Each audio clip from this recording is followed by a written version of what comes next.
Hey guys, welcome to TechiesGuru. Today we'll be learning how to avoid highways on Google Maps, and now let's dive right in.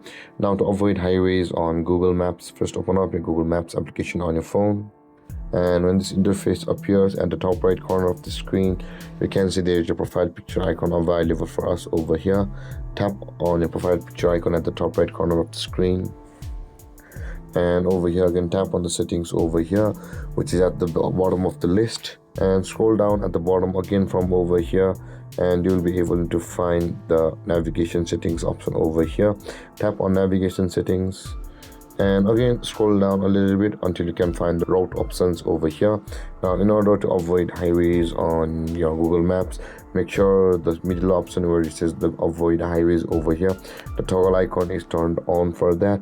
And with that being done, guys, you will start to avoid highways on the route whenever you search for a destination on Google Maps. And that being said, this is how to avoid highways on Google Maps. And if you have any confusions or questions regarding the topic, feel free to comment in the comment section below, and don't forget to like, subscribe and hit that bell icon for more videos. Thank you for watching, guys. Peace.